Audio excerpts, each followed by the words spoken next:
In this video, I'm going to be discussing combinations and how to use them to determine the number of outcomes. Combinations is where you're finding the number of outcomes when order is not important. So if you look on the left-hand side, how many different ways can a president, secretary, treasurer be chosen for 15 members? On the right side, it's how many different ways can a committee of 3 people be chosen from 15 members. On the left side, it is a very specific person depending on when you're chosen. If you're chosen first, it could be president. If you're chosen third, it would be secretary. So just like you may have learned in a previous video, this is a 15P3.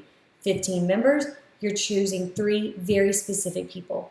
On the right-hand side, you have 15 members, but it doesn't matter if you're chosen first, second, or third, you're still on the committee. This is considered a combination, which is denoted by a C, which is right next in the calculator. If you were to look in the calculator, if you go to math, over to probability, you would have the NPR where you're finding the answer to a permutation, and then you have an NCR if you're finding the answer to a combination.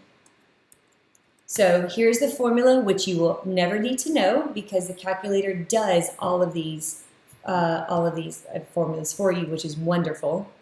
So let's actually practice. Your friend is having a party and has 15 games to choose from. If there's only time to play 4 games, in how many ways can your friend choose the games to play? It doesn't matter the order when the games are chosen.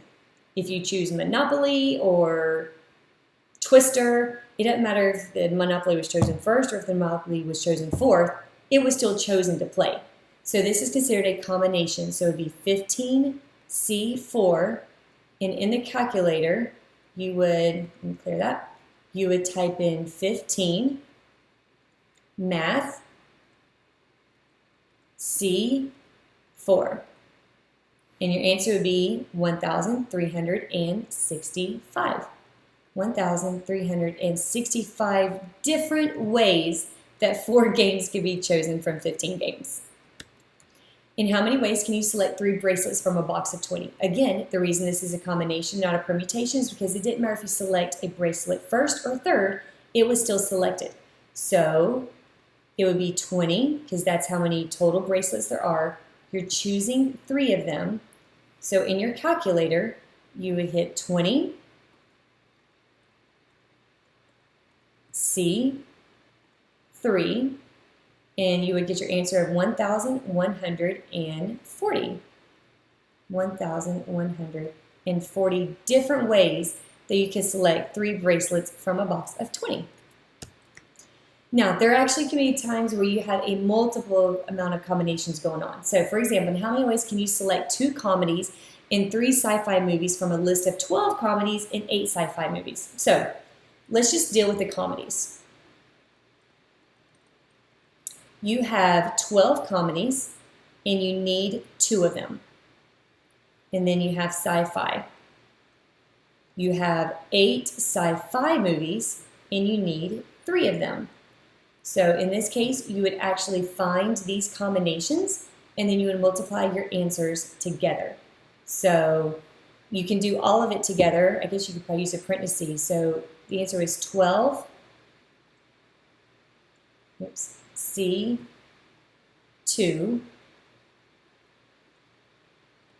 and then you're multiplying that by 8,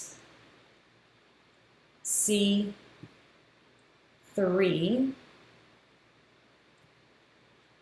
and your answer will be 3,696. So 3,696 different ways that you can choose those movies from a list. Now, so let's talk about whether these are permutation combinations or just the fundamental counting principles. So number 1, a math club has 30 boys and 20 girls. Which expression represents the total number of different 5-member teams that can be formed?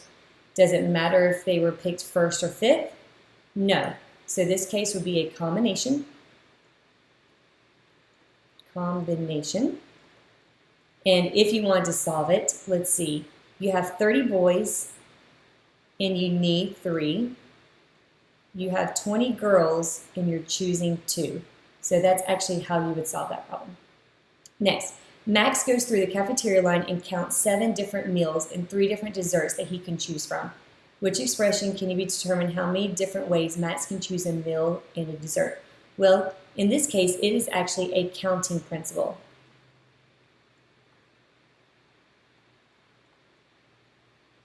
He has 7 meals.